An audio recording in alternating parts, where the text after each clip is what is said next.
Boa tarde, meus amigos, minhas amigas. Nós estamos aqui na Sociedade de Estudos Espíritas Francisco de Assis. Hoje é 23 de maio de 2024, e nesse horário nós estudamos essa obra, Diversidade dos Carismas, Teoria e Prática da Mediunidade, de Hermínio de Miranda.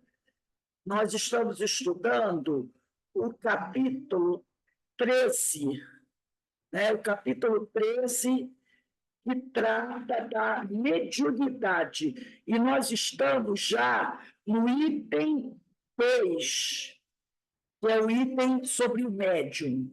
Mas antes de nós iniciarmos, vamos lembrar a todos que no mês de junho, às segundas-feiras, às 18h40, sempre no horário das nossas palestras de segunda-feira, vai acontecer um ciclo de 4 palestras sobre dependência química. A primeira, dia 3 de junho, vai falar sobre os problemas da automedicação e a propaganda dos consumidores de remédios. Expositor doutor André Luiz de São Paulo.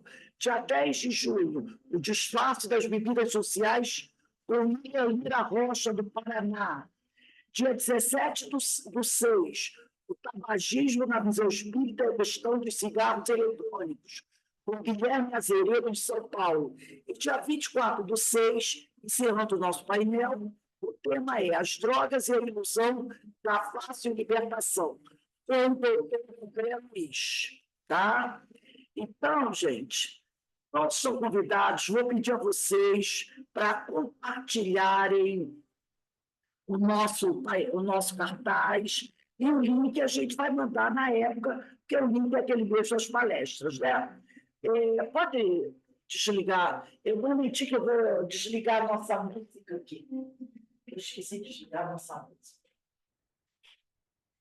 Então, gente, nós vamos dar início agora ao nosso curso, ao nosso estudo, agradecendo a Deus, agradecendo a Jesus a oportunidade que o Senhor nos concede de estarmos todos reunidos aqui. Em nome do Senhor, para estudar, para aprender, para crescer. Que o Senhor nos abençoe. Em especial, hoje, eu quero pedir pelos nossos irmãos do Rio Grande do Sul, porque me parece, pelas notícias que estamos recebendo, que as chuvas se intensificaram em Porto Alegre, nas cidades vizinhas, e as pessoas estão apavoradas, com medo de que mal a água nem abaixou e volte aquela enchente terrível novamente. Então, vamos orar, vamos vibrar, pedindo ao Senhor, pedindo à espiritualidade amiga, que abençoe e fortaleça aqueles nossos irmãos e que o Senhor impeça que novos desequilíbrios, novas desgraças venham a acontecer. Que o Senhor nos abençoe hoje, agora e sempre, graças a Deus. Então, vamos iniciar aqui o nosso estudo. Nós estamos aqui, como eu falei, item 2, tratando sobre o médium. E começamos aqui nesse trecho, né? Eu vou ler só um pedacinho anterior, só para a gente se localizar, né? Quando ele diz aqui que ele traz uma citação do escritor inglês Banditon, que diz assim: a mediunidade é apenas um dos roteiros evolutivos. Não é o único roteiro evolutivo. Existem vários roteiros evolutivos que nós podemos seguir, porque senão ficaria parecendo que só quem é médio que vai evoluir. Quem não é médio ostensivo não evolui. Mas o Banditon diz aqui, de forma muito clara e correta, a mediunidade é apenas um dos roteiros evolutivos. Outros podem ser mais fáceis para você percorrer. Então, aquele que não é médio ostensivo, talvez tenha até um roteiro mais fácil para percorrer, né? Depois ele vai dizer já onde nós vamos começar. Regina, por exemplo, demorou algum tempo a descobrir que os fenômenos que ela produzia ou testemunhava, estavam devidamente estudados e classificados no contexto da doutrina espírita, que ela ignorava, mas pelo menos não se apavorou e não os rejeitou sumariamente. Então, ela, Regina, quando começou a estudar, começou a participar dos estudos doutrinários, ela, ela não sabia que os fenômenos que ela produzia ou que ela testemunhava, via acontecer, já eram estudados e classificados no contexto da doutrina espírita. Lembrando que o livro dos Médiuns foi publicado em 1861. Então, ela não tinha noção, ela não conhecia o livro dos Médiuns. Mas todos esses fenômenos, Kardec já tinha estudado e classificado aqui, no livro dos Médiuns. Né? Então, ela ignorava isso. Mas ela não se apavorou quando os fenômenos começaram a acontecer e não os rejeitou sumariamente, como às vezes algumas pessoas fazem. Ao contrário, habituou-se a conviver com eles e considerá-los naturais, embora insólitos, embora assim, extraordinários. Né? Mesmo assim, passou por um longo período de perplexidade e chegou a temer pela sua sanidade mental. Ela chegou a pensar até que talvez ela estivesse maluca, vendo aqueles fenômenos acontecerem. Né? De fato, é difícil assimilar um conjunto de fenômenos tão ricos e vivos como os que aconteciam com ela e à sua volta. Saber se o epicentro, quer dizer, saber que era ela que produzia aqueles fenômenos, que era ela o elemento gerador deles, ignorar o que realmente está se passando, qual o significado e finalidade de tudo aquilo e o que lhe compete fazer. Mesmo nos médios naturais, portanto, o processo de esclarecimento, entendimento de tudo aquilo não está livre de uma tantas crises que precisam ser identificadas e superadas. Que crises são essas? Já mencionamos algumas. Rejeição dos fenômenos. O médio natural é aquele que, de repente, o fenômeno começa a acontecer com ele. De repente, ele começa a ver espíritos. De repente, ele começa a ouvir a palavra dos espíritos. De repente, ele começa a produzir fenômenos que ele não sabe do que se trata. E que negócio é esse? O que está acontecendo comigo, né? Então, muitas vezes, a pessoa que não tem noção nenhuma, se bem que hoje é difícil não se ter noção, porque as novelas e os filmes estão aí, né? Contando. Então, hoje, né, é muito difícil você dizer que não sabe o que seja um médium, né? Que não sabe o que é médium, o que é fenômeno, o que é mediunidade. Hoje é difícil você encontrar. Até os nossos irmãos evangélicos que assistem as novelas da Globo, apesar de não dizer que é Globo Lixo, né? Assistem as novelas da Globo, assistem os programas da Globo, já sabe. Porque eu mesmo, na época que passava as novelas da Globo, que tinham, falavam de espiritismo, eu conhecia pessoas evangélicas que assistiam a novela e ainda comentavam. Que o fulano reencarnou. Era muito interessante, né? Que a pessoa gosta da novela, assiste o capítulo da novela e começa a falar sobre aquilo que está sendo tratado na novela, apesar de, quando ela entra na igreja dela, ela diz que aquilo não existe. Mas na novela, ela participa, sabe direitinho do que está acontecendo. Né? Então, é difícil hoje em dia a pessoa não saber. Mas ele diz aqui, né? Quando esse livro Diversidade dos Carinhos foi publicado, acredito que lá nos anos 70, por aí, 1980, o ano é por aí. Não, não havia esse tipo de coisa, né? Novelas espíritas, se bem que aquela novela Viagem, ela é bem antiga, a primeira, né, da Ivani Ribeiro, né? Primeira vez foi dos anos 80. Depois houve remakes, né? Mas a primeiro ano que ela surgiu, ela foi dos anos 80. Então, esse livro é mais ou menos dos anos 80, por aí. Então, quando ele foi escrito, é claro que não se tinha esse conhecimento doutrinário que nós temos hoje, né? Que nós temos hoje, um conhecimento muito mais amplo, mas hoje em dia é difícil você não encontrar alguém que fala, aí ele fala aqui, que crises são essas? Rejeição dos fenômenos. Isso pode acontecer até hoje em dia. A pessoa já sabe do que se trata, né? Mas ela não quer saber dessas coisas, né? Se o médium em potencial é materialista, a pessoa vai dizer, como materialista? Tem pessoas que são ateias, mas que são médios. O que quer dizer? O que a espiritualidade tem a ver com você seja ateu ou não? Se você for um fenômeno, vai acontecer. Então, existe o médium em potencial que é materialista, mas o materialista sabe o que é mediunidade, porque ele também vê novela, também vê televisão.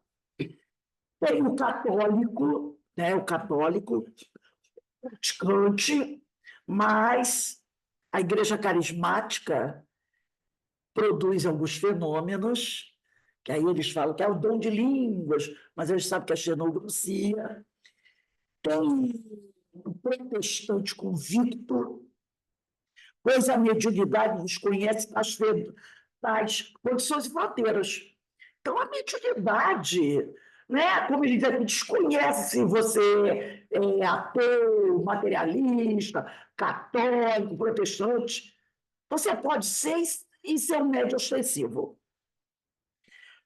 Então, diz aqui, a mediunidade desconhece tais condições e fronteiras. Um sujeito que não aceita julga-se, às vezes, vitimado por alucinações, ilusões de ótica ou pelo demônio. Ele pode dizer que está com demônio no corpo. Ou precisando de um exorcismo, se ele vê espíritos, né? Há os que experimentam pavor realmente patológico de tudo quanto diga a respeito a espírito. Mas, gente, voltando aqui, isso não é só questão de católicos e protestantes, não. Existem espíritas que têm pavor dos fenômenos. Eu conhecia uma médium psicofônica muito boa. Ela participava das reuniões mediúnicas, mas ela dizia que tinha um medo danado dos espíritos. Ela tinha muito medo. Quando ela trabalhava da mesa mediúnica, ela dava comunicação de algum espírito um pouco mais assim, nervoso, agitado, ela dizia, eu morro de medo desses espíritos. E eu conheci uma outra também que trabalhava da casa espírita. Tinha mediunidade, mas ela dizia, eu não quero saber disso. Eu não quero saber disso. Aí ela trabalhava em outra coisa na casa, porque ela era médium psicofônica, mas ela disse que não gostava desse negócio de fenômeno, de mediunidade, de nada disso. Ela gostava de assistir palestra, participar de seminários, participar de cursos, trabalhar na casa espírita, na cantina, na cozinha, sabe, fazendo as coisas, mas não veio com esse negócio de mediunidade, mesa mediúnica, que ela não gostava e a outra tinha medo, tá? Então, isso também acontece, por incrível que pareça, com pessoas que trabalham na casa espírita, com espíritas. Então, não é só privilégio dos católicos e protestantes, não, né? Então, ele diz aqui, em qualquer de tais situações, podem ocorrer crises emocionais, das quais resultem problemas graves de perturbação. Há pessoas que tanto se obstinam em rejeitar até mesmo um simples exame do assunto, que levam uma vida inteira pressionados por mediunidades embotadas, as quais não dão oportunidade de desenvolvimento e utilização racional e equilibrada a serviço do próximo e, afinal de contas, de si mesmo. Então, às vezes, são pessoas que vieram uma missão para trabalhar a mediunidade, né? Para atender as pessoas, para ajudar as pessoas, mas não querem trabalhar com a mediunidade. Então, elas embotam aquilo e vai acabar que aquilo vai trazer o problema para ela. Porque era para ela ajudar, usar a sua mediunidade para ajudar as pessoas e, assim, reparar erros do passado. Só que ela nega essa mediunidade. Algumas negam porque não têm medo dessas coisas, como eu falei. Outras porque vem com aquela história de é muita responsabilidade. Eu não quero isso porque é muita responsabilidade. E é mesmo. Mas a pessoa não quer estudar, não quer ter aquele compromisso, entendeu? Porque é um compromisso. A gente tem que ter disciplina, tem que ter estudo, tem que ter uma renúncia, fazer uma renúncia. Mas pensa bem, se você tem uma mediunidade ostensiva, há um motivo para isso. Deus não vai nos dar uma mediunidade ostensiva se não existir uma necessidade para o indivíduo. Lembrando lá do Emmanuel, no livro Emmanuel, no capítulo 14, e tem. Capítulo 14, né? E tem. Não, desculpa, capítulo 11. Não é 11, Carmen? Acho que é capítulo 11, item 11.2, quando o Emmanuel pergunta quem são os médios na sua generalidade. Às vezes eu troco seu capítulo 14, seu capítulo 11. É o capítulo 11, item 2. Quem são os médios na sua Isso. generalidade? E só esse pedacinho, essas 4 primeiras linhas aí, só para a gente Os médios, em sua generalidade, não são missionários na acepção comum do termo. São almas que fracassaram desastradamente, que contrariaram sobremaneira o curso das leis divinas e que resgatam sob o peso de severos compromissos e ilimitadas responsabilidades o passado obscuro e delituoso. Olha aí, severos compromissos e ilimitadas Responsabilidades. né? Então, severos compromissos resgatam com severos compromissos e limitadas responsabilidades. Então, se o sujeito reencarna como médium ostensivo, é porque ele tem severos compromissos a cumprir e deve trabalhar com ilimitadas responsabilidades. Então, se o sujeito sabe disso e ele nega, não quer esse compromisso, é lógico que a coisa vai ficar complicada para ele. Porque ele encarnou médium, porque ele tem coisas a resgatar. E isso vai ajudá-lo na vida futura, nessa vida atual e na vida futura. Aí ele não quer isso. Por quê? Porque ele não quer saber de compromisso nem de responsabilidade. E ele sabe que são severos compromissos e ilimitadas responsabilidades. Mas, imagina o seguinte: se você tem uma doença grave, não é uma gripe, vamos dizer que você tem uma doença gravíssima, gravíssima. Existem inúmeras doenças gravíssimas, gravíssima. E o médico diz assim: olha, sua alimentação terá que ser assim, altamente restrita, e você vai ter que fazer um tratamento médico seríssimo. Vamos pensar naquele pessoal que tem problema de risco, tem que fazer hemodiálise, né? Aquilo ali é terrível, terrível. É 2 a 3 vezes por semana. Não pode falhar. Se falhar, você morre. Eu vi agora uma moça do Rio Grande do Sul que ela estava com 3 sessões de hemodiálise atrasada. Ela estava muito mal. Até que, finalmente, ela conseguiu voltar a fazer hemodiálise, né? Então, se não fizer o tratamento ali disciplinado, essas pessoas, elas vão morrer, porque elas têm doenças gravíssimas. Então, ela vai ter que fazer aquela dieta severíssima, aquele tratamento médico gravíssimo, seríssimo, com muita disciplina, para não morrer. Ela não vai fazer? Vai, porque ela não quer morrer. Então, se Deus dá para a gente uma mediunidade ostensiva com essa e diz para ele, ó, é através do uso da prática dessa mediunidade que você vai se curar das suas doenças morais, que são piores do que qualquer doença da Terra. A doença moral, ela é pior do que qualquer doença que você possa ter no corpo.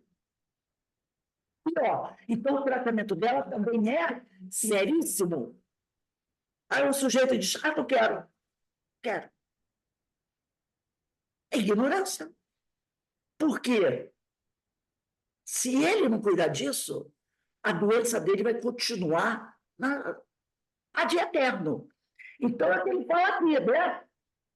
Aos que não querem, que se obstinam em rejeitar até mesmo um simples exame do assunto. Vamos sentar para conversar sobre isso? Não. Quero nem falar desses negócios. Então, alguns negam até um simples exame do assunto, que leva uma vida inteira e aí ficam pressionados por aquela mediunidade que ele tem e que ele não coloca em prática.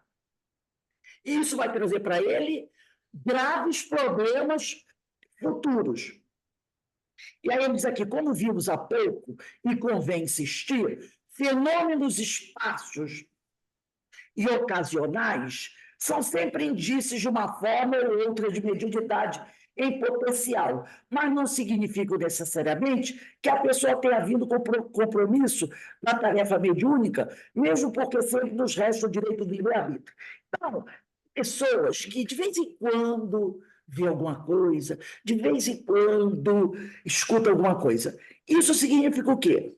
É aquela mediunidade que Kardec diz no livro dos médiuns, na questão 159, que a gente pode até anotar aí, ao lado desse parágrafo. É aquela mediunidade que todo mundo tem. Todo mundo tem um pouquinho, né? Porque ninguém está desamparado sem mediunidade, todo mundo tem mediunidade. Então, isso aqui são esses fenômenos esparsos e ocasionais. São sempre indícios de uma forma ou outra de mediunidade em potencial. Mas não significa que a pessoa tenha que desenvolver. Porque um dia eu vi uma coisa, né? É o que o Kardec fala na questão 159. Todo mundo é médio, mas a gente não vai levar isso, só vai considerar médio mesmo aquele que assim tem. Então, vamos lá, vamos continuar lendo aqui. Aí ele diz aqui, só porque a mocinha viu o espírito da falecida vovó, não temos de levá-la imediatamente a um centro espírita para desenvolver-se. Calma. É aquela mediunidade esparsa que todo mundo tem um pouquinho, tá? Se, porém, os fenômenos continuam a ocorrer de maneira variada, vidência, efeitos físicos, desdobramentos conjugados com episódios nitidamente mediúnicos e coisas desse tipo, então é chegada a hora de procurar alguém que possa opinar com conhecimento de causa e orientar com segurança. Se os fenômenos ficam mais intensos, aí é hora da pessoa procurar alguém para dar uma observada no assunto. Além do mais, e se procurar alguém que a gente saiba que tem o certo conhecimento para não encontrar alguém falando besteira e dar uma orientação errada. Além do mais, a fenomenologia que ocorre nessa primeira fase quase nunca é disciplinada. Esses primeiros sintomas mediúnicos que aparecem nunca é logo assim, vamos dizer, disciplinado, né? E de elevado teor espiritual. Eu me lembro do Divaldo, né? Depois de um ano que ele tinha psicografado um monte de coisa com a Joana, né? E ele guardava tudo num baú, estava cheio de páginas e páginas. Aí a Joana virou para ele assim: agora nós vamos começar a trabalhar sério, né? Então você pega tudo isso que está dentro do baú e taca fogo. Eu, o quê? Mas quantas páginas da psicografia dela morreu? Mas nada disso tem valor. Tanto que ela tinha dito para ele, olha, não torne isso público. Tudo isso que você está fazendo, não torne público. Não mostra para ninguém, não publica nada. Aí, depois de um ano, 2 anos, ela falou, pode jogar tudo isso fora. E eu falo assim, mas esse aqui que eu fiz, ela não tem valor de nada. Era tudo treino. Aí eu falou, olha, eu só vou guardar a primeira página e eu psicografei. Para de lembrança, ela disse, tudo bem. Você quer guardar de lembrança, você guarda. Mas taca fogo no resto, porque nada vale. Né? Então, aqueles aqui. Aí ele disse que ficou meio assim, né? Que a vaidade dele coisas eu já escrevi, né? Então, isso aqui, então, a mediunidade raramente começa com a manifestação suave de entidades de elevada consciência. Então, raramente, olha aqui, a mediunidade raramente começa com manifestação suave de entidades de elevada condição evolutiva. Então, o Divaldo, ele tinha psicografado muitas mensagens de vários espíritos. E ela disse, pode jogar fora. Porque raramente você começa com espíritos elevados, psicografando espíritos elevados. Você começa com aqueles espíritos que também estão ali começando, né? Aí diz aqui, isto é particularmente crítico nos fenômenos de efeito físico, como adverte o sempre seguro Kardec. Por quê? Porque nos fenômenos de efeito físico também é assim. Muitas vezes o espírito que participa do fenômeno de efeito físico não é espírito de categoria elevada. Não é. Vamos pegar o livro dos médiuns, no item 162, 162. 162, livro dos médiuns. Vamos lá. 162. Do 162, no quarto parágrafo. Todo mundo já achou? 1624, não, que é 147. Isso aqui é página. 162 é o número do item. 162. É sempre o número do item. 162. Isso. Quarto parágrafo. Começa assim. Os seres invisíveis. 162. Primeiro parágrafo. Segundo, terceiro, quarto parágrafo. Sempre começa assim longe do canto, né? Então, ele diz aqui, ó, os seres invisíveis, quer dizer, os espíritos, que revelam sua presença por efeitos sensíveis. Efeitos sensíveis são barulhos, pancadas, entendeu? Coisa que chama atenção. Chama de fogo que aparece, pedradas. Então, os seres invisíveis que revelam sua presença por efeitos sensíveis são, em geral, espíritos de ordem inferior. Foi o que ele disse aqui. Ele disse aqui, ó. Ele disse aqui, ó, particularmente, Kardec diz que esses fenômenos de efeitos físicos não são praticado por espírito de entidade elevada, de elevada condição evolutiva. São espíritos inferiores. Aí ele diz aqui, ó, a aquisição, são espíritos de ordem inferior e que podem, olha só, ser dominados pelo ascendente moral. A aquisição deste ascendente é que se deve procurar. Então, o médium que tem ascendente moral pode o quê? Dominar o espírito que está querendo fazer bagunça. Entendeu? Lembra que nós já falamos sobre isso? O que é que eles respeitam? Eles respeitam o médium que tem um ascendente moral. Então, se de repente esse médium percebe que tem um aqui querendo praticar esses fenômenos de poltergeist, né? Ele pode, com autoridade moral, dizer: para, você não vai fazer mais isso. E o outro obedece por quê? Porque vê naquele que falou com ele um ascendente moral. E é isso a única coisa que eles respeitam: a ascendência moral.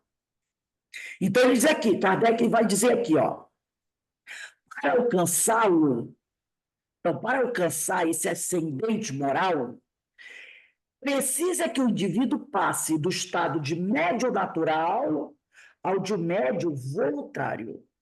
Então, como é que eu vou passar do médio natural ao médio voluntário? Eu vou dar uma... Gente, deixa essa página aqui marcada, marca essa página aí, e vamos dar uma olhadinha no item 188, 188. Deixa essa página marcada, não desmarca não. Vamos lá no 188, item 188. Tá, médios naturais. Procura aí, médios naturais. 188, não é página, é o número. 188. 187, 188. Aí no 188, você procura médiuns naturais. Aí você procura aqui, ó, 188, onde está? Aqui, 189, então na A página 188 está aqui. 187, ó. 187, 188 é na outra página. no caso, começa aqui. 188. Aí você procura o título, Médios Naturais. Procura esses títulos assim, ó. Já achou? É para cá, médios, que aqui é 189, ó, médios naturais, ó. Médios naturais, está aqui, ó. Ou inconscientes, os que produzem espontaneamente os fenômenos sem intervenção da própria vontade. E a mais das vezes é sua revelia. Então, o médio natural é aquele que está produzindo o fenômeno e nem sabe que está produzindo. Nem sabe. Então, para que você possa ter uma ascendência moral sobre um espírito que está produzindo efeito físico, você tem que deixar de ser esse médium que não sabe o que está acontecendo para um médium que tem conhecimento. Como é que ele vai obter isso? Através do estudo. Desde o momento que ele perceba que o efeito, ele está produzindo fenômenos, ele vai pesquisar, ele vai estudar, ele vai procurar conhecer. E aí vai usando, sempre produzir, melhorando a sua questão moral, e aumentando seu conhecimento. Aí ele vai ter condições de conversar com o médium de efeitos físicos, com o espírito produzindo esse efeito físico. Vamos voltar lá para onde a gente estava. Então, ele vai dizer aqui, ó, para alcançar isso, né, para poder dominar um espírito que está produzindo efeito físico, precisa que o indivíduo passe do estado de médio natural ao de médio voluntário, achou? Ao de médio voluntário.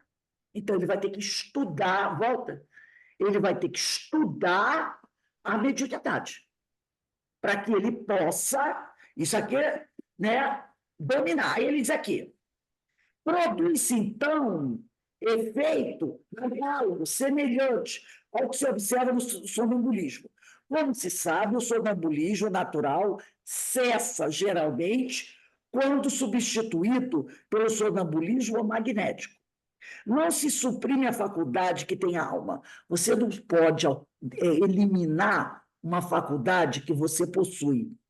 De emancipar-se, né? Não se suprime a faculdade que tem a alma de emancipar-se. Dá-lhe outra diretriz. Então, se a sua mediunidade é inconsciente, se a sua mediunidade é, como o povo diz por aí, deseducada, você tem que fazer o quê? Educar essa mediunidade.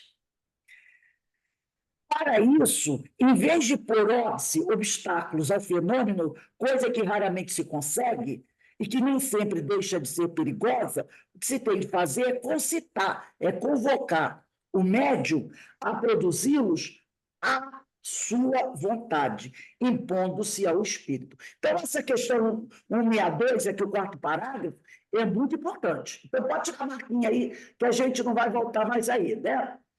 É isso aqui. A gente começou aqui no quarto parágrafo. Os seres invisíveis que revelam. Você viu o que eu quero, né? Gente, 3 pacotes.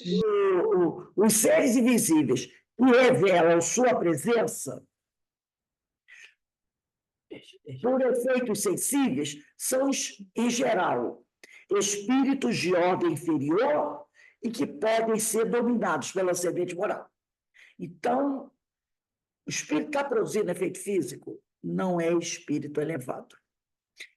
Não quer dizer espírito de ordem inferior, não quer dizer que seja um espírito mau. Não quer dizer que ele seja mau. Tá? Ele é um espírito que não tem muito conhecimento. Porque os espíritos superiores, eles não vão produzir. Deixa no lugar. Eles não vão produzir fenômenos, mas eles muitas vezes vão utilizar esses espíritos, né? Esses espíritos para fazer isso. Então, vamos continuar aqui. Daqui a pouco a gente volta para o livro dos médiuns. Deixa até ele aberto onde estava, para facilitar dessa vida. Aí ele diz aqui, ó, de fato, é comum que esses primeiros chamamentos para a tarefa mediúnica sejam algo incômodos, insistentes e até perturbadores, achando sempre inoportuno aquele que nos desperta para o trabalho do dia. Né? Então, diz aqui, É muito comum que o médico está começando, ele acha aquilo muito uma coisa desagradável. E aí ele diz aqui, o Hermínio, ele usa um termo, uma coisa muito interessante, né? Que às vezes as pessoas acham mesmo sempre importuno aquele que nos chama para trabalhar. É igual a criança que a mãe chama de manhã para ir para a escola. Ela, às vezes, acha a mãe importuna, incômoda, porque ela diz assim, na hora do melhor sono você me acordou. Não diz isso? Então, ele fala assim, o médium, quando está começando, às vezes, ele acha incômodo esse tipo de coisa. Ah, tem que ir lá para a casa espírita, tem que fazer estudo, tem que isso, tem que aquilo. Isso é muito chato. Tem que ter essa disciplina, essa responsabilidade. Então, é muito comum esse tipo de coisa. É como um processo de iniciação, diz o Hermínio. Torna-se necessário vencer os obstáculos iniciais, a fim de que o caminho fique desobstruído para que espíritos de mais elevada condição se aproximem. Tá? Então, é preciso vencer os obstáculos para que espíritos de mais elevada condição se aproximem. Essa primeira crise, portanto, precisa ser superada com equilíbrio, paciência e vigilância. O médium potencial tem de conquistar o que Kardec define como ascendente moral, pelo seu procedimento correto, protegido pelo recurso da prece. Agora nós vamos pegar o livro dos médiuns novamente. Questão 254, 254. Deixa o livro Diversidade dos Carismas aí marcadinho para quando a gente voltar. Vamos lá no 254. É esse número, você sempre tem que pegar, não é mais. 254. Aí, deixa aí. Aí no 254, procura o parágrafo número 5. Parágrafo 5 não, é a quinta questão. 254, quinta questão. 254, quinta. Quinta questão. Procura aí, quinta questão. Veio o número 5 aí. Quinta questão. Aí, da quinta questão, é uma pergunta. Diz assim, ó, não se pode também combater a influência dos maus espíritos moralizando-as? Sim, mas é o que não se faz. E o que não se deve descurar de fazer. Porquanto, muitas vezes, isso constitui uma tarefa que vos é dada, que deveis desempenhar caridosa e religiosamente. Agora, vamos pular nessa questão número 5, 1, 2, 3. Vamos para o último parágrafo da questão número 5. É o 7, né? O último parágrafo da questão 5. Aqui, ó, questão 5. Cadê? 5, o último parágrafo é esse aqui. Que depois veio o 6. Diz assim, ó, demais, o ascendente que o homem pode exercer sobre os espíritos está na razão da sua superioridade moral. Ele não domina os espíritos superiores, nem mesmo os que, sem serem superiores, são bons e benevolentes, mas pode dominar os que lhes são inferiores em moralidade. Então, eu não posso dominar os espíritos superiores, eu não posso dominar, de repente, nem aqueles que são iguais a mim, mas eu posso dominar os inferiores pela minha superioridade moral, pelo meu ascendente moral. Por isso que ele diz aqui, o médium potencial tem de conquistar o que o Kardec define como ascendente moral, pelo seu procedimento correto, protegido pelo recurso da prece. Então, eu posso, né? É a única coisa que os espíritos inferiores vão respeitar em mim, é o ascendente moral. Vamos dar uma puladinha para a questão 279, 279. Na 279 está assim, ninguém exerce ascendente sobre os espíritos inferiores, senão pela superioridade moral. Os espíritos perversos sentem que os homens de bem os dominam. Contra quem só lhes opõe a energia da vontade, espécie de força bruta, eles lutam e muitas vezes são os mais fortes. Alguém que procurava tomar um espírito rebelde, unicamente pela ação da sua vontade, respondeu o espírito, deixa-me em paz com seus ares de mata-mous, quer dizer, de valentão, de fanfarrão, que não vales mais do que eu. Dir-se um ladrão a pregar moral outro ladrão. Então, é o que ele falou aqui. O médium potencial tem que conquistar o que Kardec define como ascendente moral, porque isso é a única coisa que os espíritos vão respeitar no médium, tá? Então, vamos voltar aqui para a diversidade dos carismas. O problema seguinte está em procurar entender o que se passa com o indivíduo. Os fenômenos que se sucedem e o inquietam ou lhe trazem conflitos íntimos. Já imaginou um materialista convicto que começa a ver espíritos? Já viu que confusão se pode dar? Precisam ser avaliados com serenidade e isenção.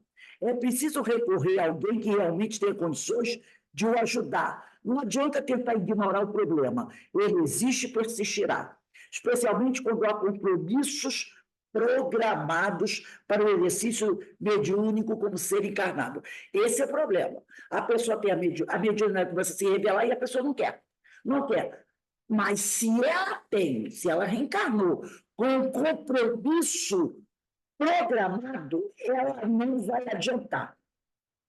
Porque o fenômeno vai continuar acontecendo, tá? Então, isso aqui é bom a pessoa aceitar.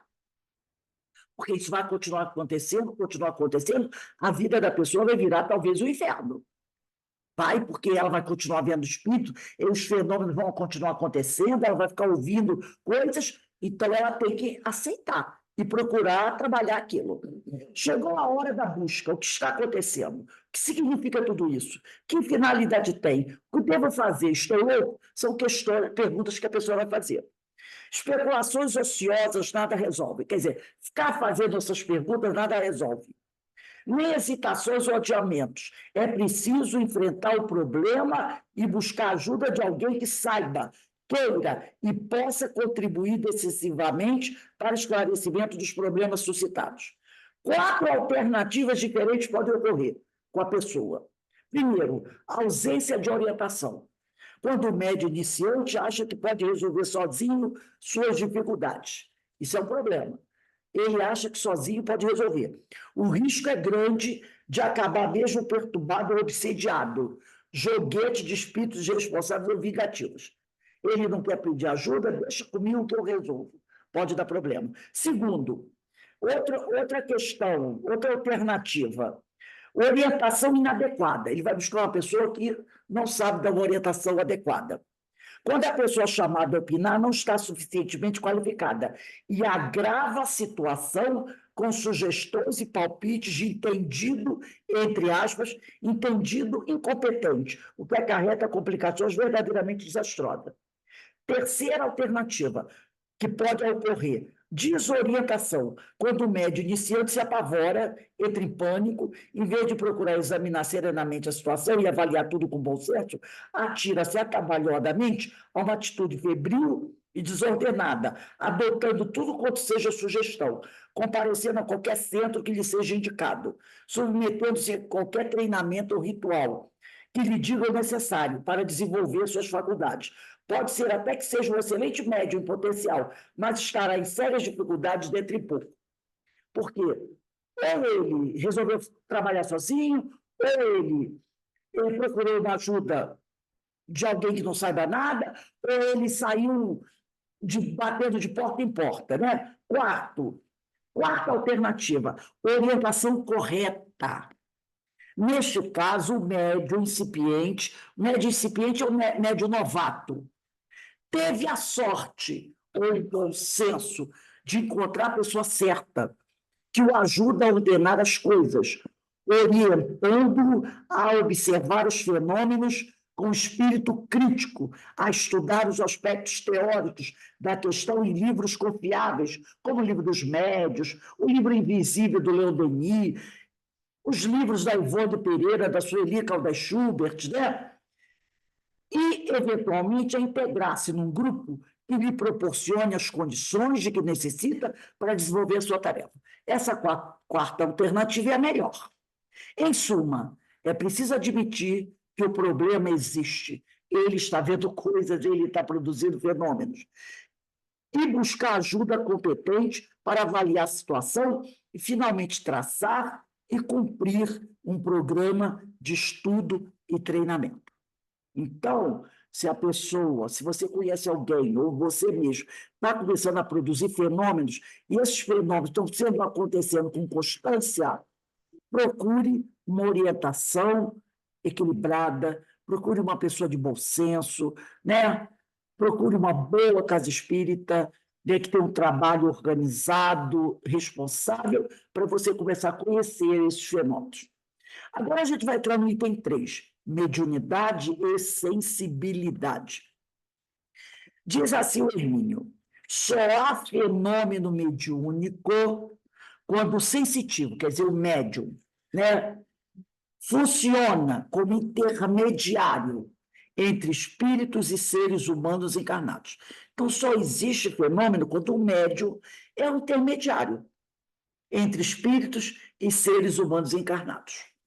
Nos demais casos, ele é apenas uma pessoa dotada de certa sensibilidade para perceber o que se passa na realidade, né? Que é a realidade 2. A realidade 1 é a realidade nossa, a 2 é a realidade espiritual, que aos demais seres encarnados é habitualmente perceptível.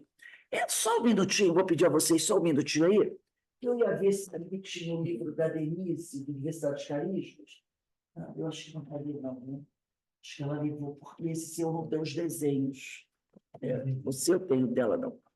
Aí ele diz aqui, vejamos, acompanha aqui comigo, porque, de repente, né, para você entender, porque tem alguns livros que tem um desenho, né? Vejamos se conseguimos explicar isso graficamente. Assim, por exemplo, letra A, fenômeno anímico. Tá? Aí ele diz aqui, fenômeno anímico. E tem o segundo desenho, fenômeno mediúnico. Tá? Letra B. O que vemos aí? Então, você tem aqui o desenho A e o desenho B. No desenho A, você tem um rapaz dormindo e ele está vendo, percebendo, ele mesmo em desdobramento. No fenômeno B, você tem duas pessoas, né? Duas pessoas interagindo. Então, vamos ler aqui. O que vemos aí?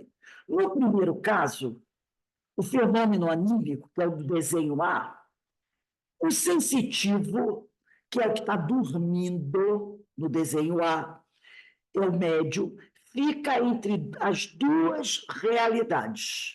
A realidade 1, que é a realidade nossa, do mundo material, e a realidade 2 é a realidade do plano espiritual. Então, no primeiro caso, no desenho A, o médium fica entre as duas realidades, usualmente com o corpo físico em uma delas, é o corpo físico que está deitado, da cama, dormindo. Número 1. E o perispírito na outra. Então, quem está deitado é o indivíduo com seu corpo físico, ele está desdobrado, e o espírito, com o perispírito, está passeando em algum lugar. Né? O corpo está na realidade 1, que é o mundo da matéria, e o perispírito com o espírito está na realidade 2, no plano espiritual e desdobramento. Pode, assim, contemplar a realidade 2. Ele agora, passeando no bosque, o espírito desdobrado passeando no bosque, ele pode contemplar o mundo espiritual, né? Porque enquanto ele estava deitadinho na cama dele, acordado, ele não pode ver o plano espiritual. Mas no momento que ele dormiu e desdobrou, ele agora passeando, ele está vendo o mundo espiritual, né? Então, ele pode, assim, contemplar a realidade 2, que é o plano espiritual, como que embutida na realidade 1, caso da janela psíquica de que falamos anteriormente. Então, ele está deitado, dormindo, passeando, desdobrado, vendo o mundo espiritual. Então, você poderia dizer que esse mundo espiritual está embutido no mundo material, porque ele está no mundo material, o corpo dele. Percebeu o que ele falou? Ele pode, assim, contemplar a realidade 2 como que embutida da realidade 1. Então, ele está vendo o mundo dos espíritos, mas ele está encarnado. Então, é como se esse mundo dos espíritos tivesse embutido aqui do nosso mundo material. Tá? Ou apenas a realidade 2, né? Ele vai contemplar apenas a realidade 2, o mundo dos espíritos, sem nenhuma obstrução ou interferência da número 1. Quando, por exemplo, se desloca no espaço ou no tempo e vai a locais onde certos eventos estão ocorrendo, já ocorreram ou ainda irão ocorrer. Agora, se esse desdobramento dele é completo, aí a realidade 1, que é o mundo da matéria, é como se ela se apagasse. E ele só do mundo espiritual. Quando nós já estudamos, ele pode viajar ao passado, né? Ou como ele pode até ir ao futuro, ver coisas que ainda irão acontecer. Aí ele diz aqui, ele não está servindo, nesse caso, do desenho número 1, do fenômeno anímico, ele não está servindo de intermediário entre espíritos desencarnados e seres humanos encarnados. Nesse desenho 1, desenho da cama, ele não está sendo intermediário de ninguém. De ninguém. Tá? É apenas um sensitivo que dispõe de faculdades que lhe permitem perceber uma faixa mais ampla da realidade global. Ou ainda, é um ser que, além da visão normal ou da audição normal, tem também a visão diencefálica e a audição coclear. E foi aqui que eu pedi a vocês para voltarem no livro Diversidade dos Carismas, no capítulo 8, porque ele está dizendo aqui o seguinte, que esse homem que está dormindo na cama, ele é alguém, tá, que além da audição normal e da visão normal, agora que ele está desdobrado, tem a visão diencefálica e a audição coclear. Então, nós vamos voltar onde eu falei, tá? Capítulo 8 do livro Diversidade dos Carismas. Aí deixa você ver aqui.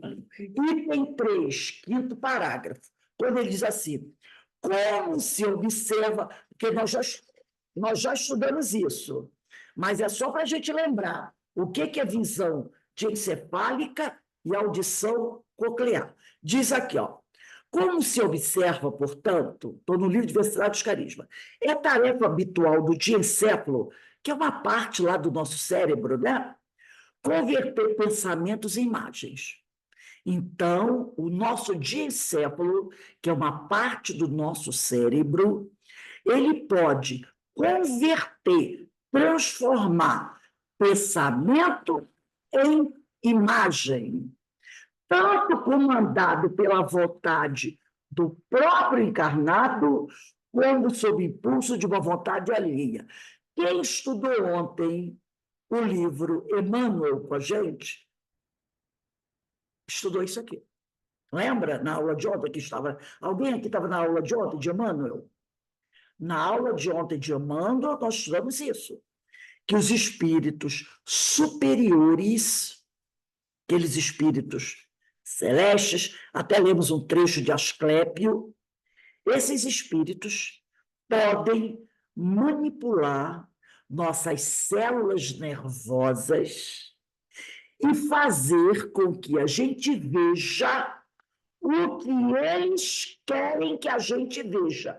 Eles plasmam uma imagem e você vai ver a imagem que eles plasmam. Olha, gente, a aula de ontem do livro de Emmanuel foi importantíssima para quem trabalha com mediunidade. Quem puder, vai lá na nossa página do YouTube, assiste a aula do dia 22 de maio do curso das obras de Emmanuel. Nós falamos sobre isso. Tá? Ontem foi o capítulo 29. O tema da aula, se eu não me engano, foi modus operandi, do modo, está até o nome em latim, né? Modus operandi dos espíritos. Como os espíritos operam para a gente ver as imagens que eles querem que a gente veja, no caso dos espíritos celestes. Então, eles aqui, ó, é tarefa do nosso diencéfalo, que é uma parte do nosso cérebro, né? Que tem diencéfalo, mesencéfalo, né? O nosso cérebro é dividido assim, porque tem o encéfalo, o diencéfalo e o mesencéfalo. Então, são algumas, e acho que tem outro também, romboencéfalo, um negócio assim, são as partes do nosso cérebro. Então, ele diz que é tarefa do diencéfalo converter pensamentos em imagens. Tanto essa conversão, ela pode ser comandada pela vontade do próprio encarnado, como também sob impulso de uma vontade alheia, de seres desencarnados, uma vez realizado o necessário acoplamento mediúnico. Então, o espírito que fez o acoplamento mediúnico, que se uniu, que se uniu ao médium, ele pode estar, por efeito da própria vontade dele, fazer com que você veja. Deixa eu ver se eu adotei aqui. É o Emmanuel mesmo, é Emmanuel, capítulo 29. Ele pode fazer com que você veja o que ele deseja que você veja. Então, isso, tá?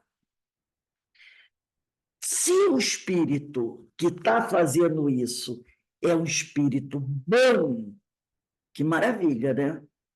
Que maravilha. Mas se não for um espírito bom, você pode estar com sérios problemas. Então, ele continua daqui, o Hermínio, no capítulo 8.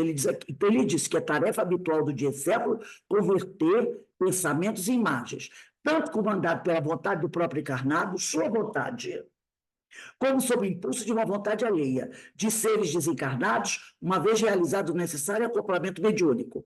Logo, os espíritos se comunicam diretamente com o cérebro. Lembra que a gente vai estudando isso? Os espíritos se comunicam diretamente com o cérebro. Isso nós estudamos no livro dos médios, questão 189, médios pneumatógrafos, aqueles que produzem escrita direta. Notinha de Kardec. Está lá. Aí ele diz aqui, os espíritos se comunicam diretamente com o cérebro, onde estão localizados no nosso cérebro os centros de visão, audição ou olfato, sem a necessidade de fazer passar as impressões pelos sentidos, tá? Pelos nossos sentidos correspondentes, utilizando-se para isso no processo dos raios mentais do médium.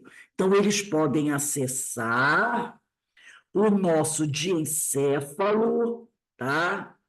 E converter os pensamentos em imagens. Eles vão manipular as células e vão converter o pensamento em imagem. E eles vão se comunicar diretamente com o cérebro. E onde estão localizados os centros de visão, audição e olfato. E no livro dos domínios da mediunidade, capítulo 12, quem quiser anotar aí, parágrafo 21, clarividência e clareaudiência, Clementino, o orientador, confirma a atuação direta sobre os centros cerebrais respectivos, esclarecendo que os olhos e os ouvidos materiais estão para a vidência e para a audiência, como os olhos estão para os olhos. E o ampliador de sons para os ouvidos, simples aparelhos de complementação. Então, os olhos e os ouvidos estão para a vidência e para a audiência apenas como um acessório. Apenas como um acessório. Toda percepção é mental.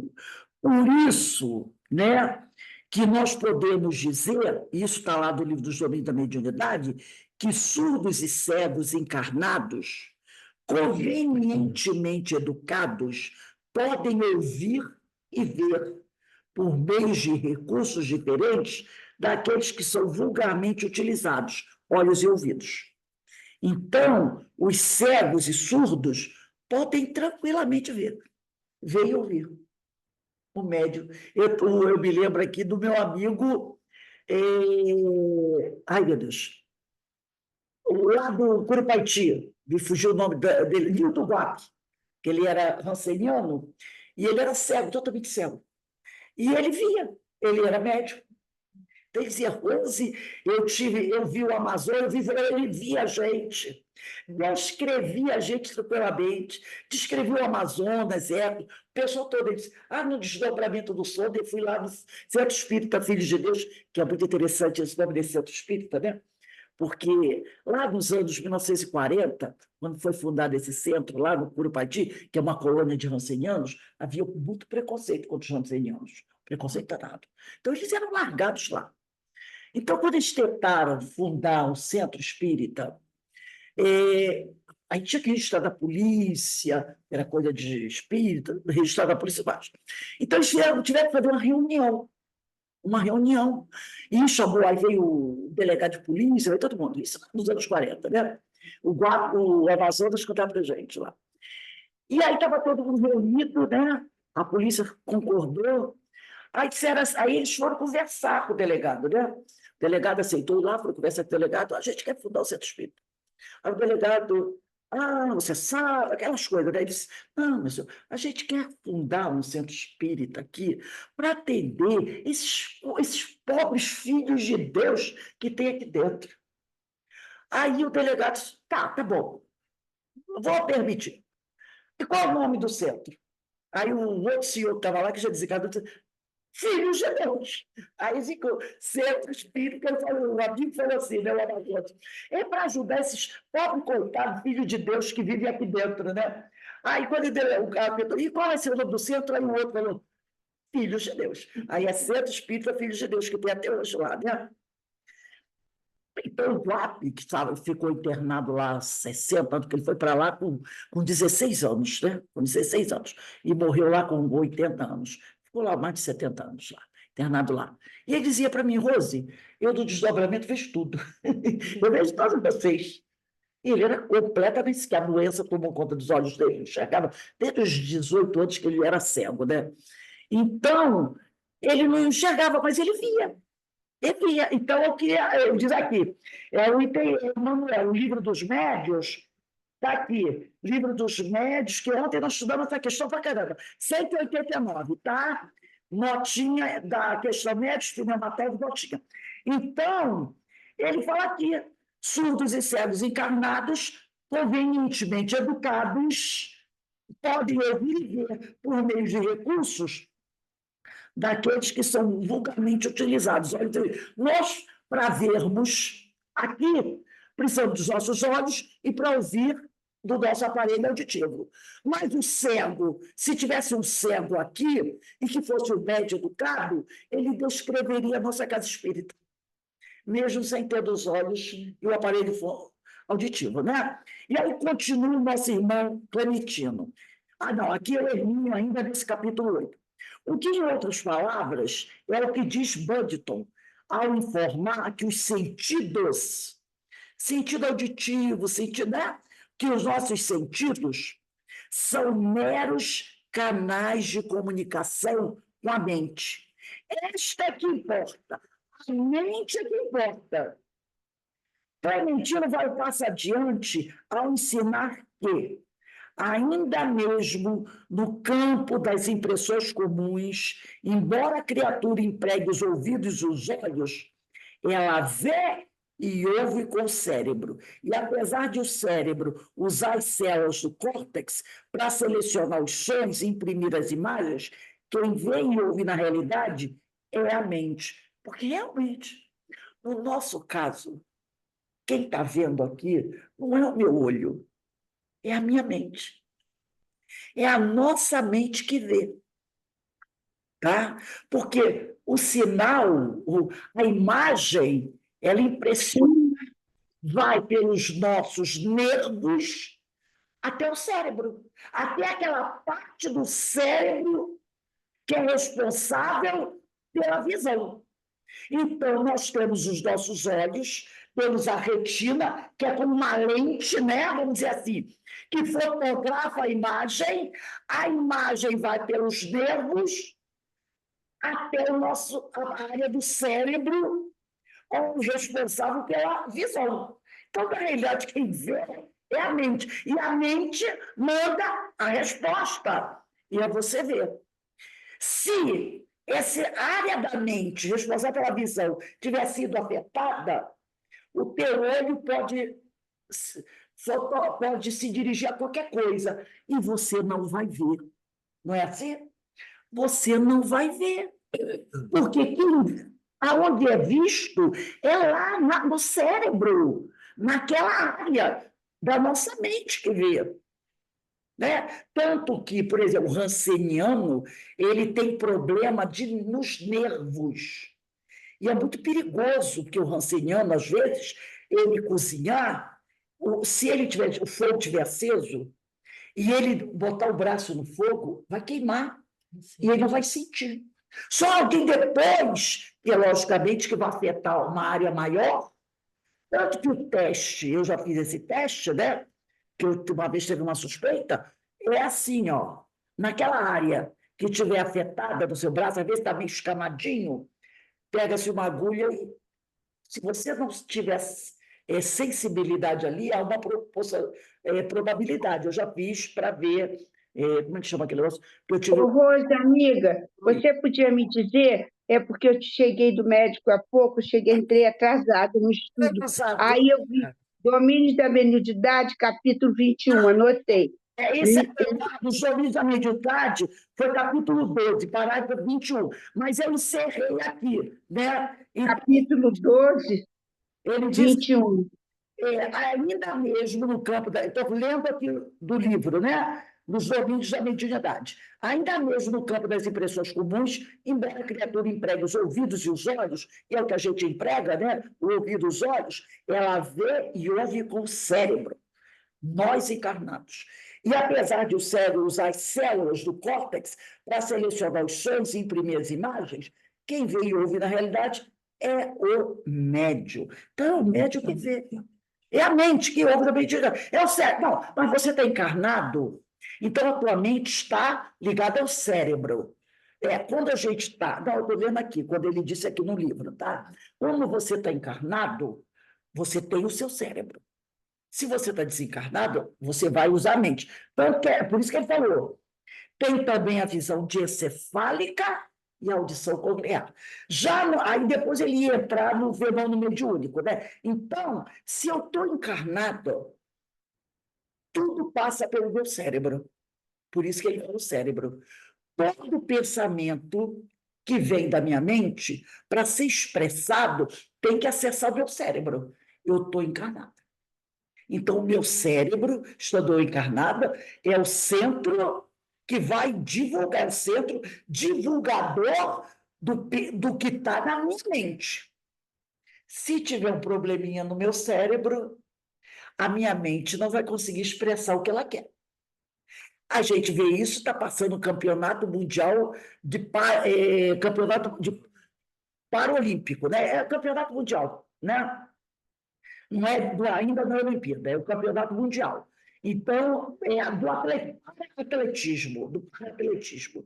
Então, você vê os corredores com paralisia cerebral, os rapazes que correm, os rapazes e as moças que têm paralisia cerebral. Então, eles correm com dificuldades motoras por causa da paralisia cerebral. Quando eles verbalizam, o pensamento deles é coerente. Mas eles não conseguem reagir de forma motora como uma pessoa que não tem paralisia. Por quê? Porque o problema está onde? Está na mente? Não. O problema está no cérebro. É o cérebro que tem um problema. Por isso que ele... o reflexo é no corpo, é motor.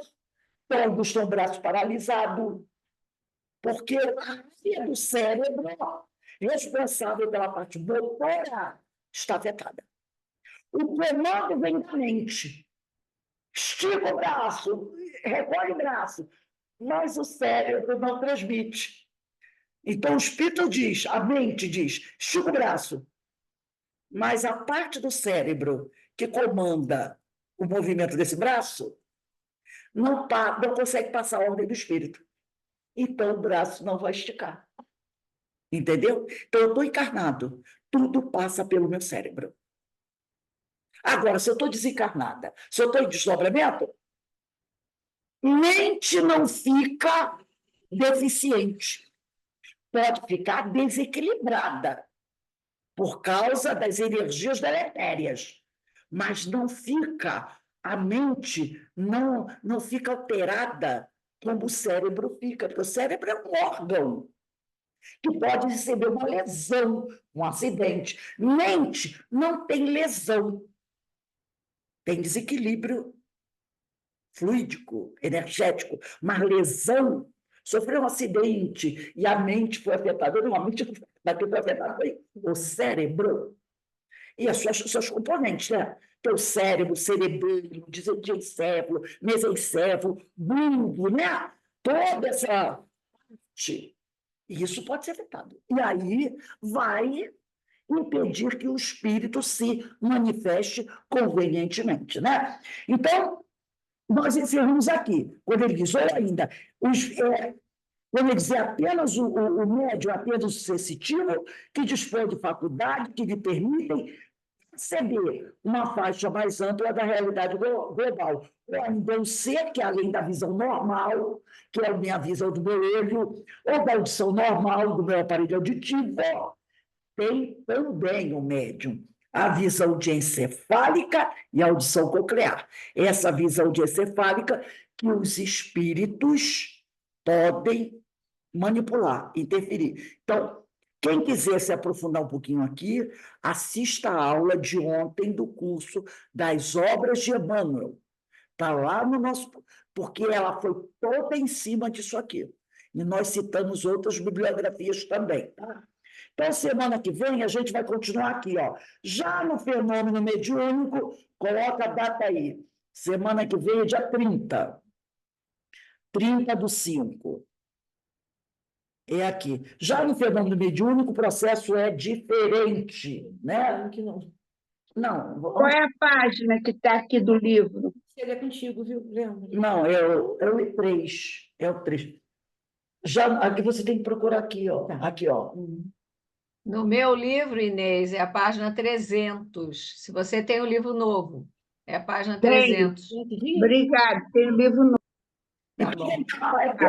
Meu livro é bem antigo, então você não vai conseguir achar nunca.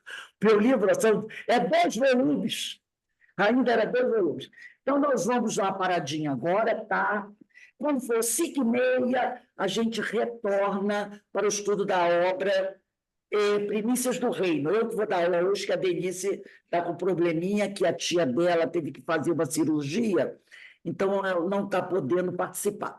Então, vamos agradecer a Deus, agradecer a Jesus, a oportunidade que o Senhor nos concede de estarmos reunidos aqui, estudando e aprendendo esses temas tão importantes para nós que somos médios, para nós que somos estudiosos da doutrina, né? Então, a gente tem que conhecer isso. E essa aula, como eu falei ontem, de Emmanuel, importantíssima para todos nós. Falamos sobre isso. Vão lá, já está publicado, dê uma lidinha, 40 minutos só, e você vai entrar em contato com um tema muito importante que o Emmanuel dá um show de aula trazendo esse tema para a gente, tá? Então, eu vou dar uma paradinha aqui, vou passar para você, tá, Carmen? O anfitrião.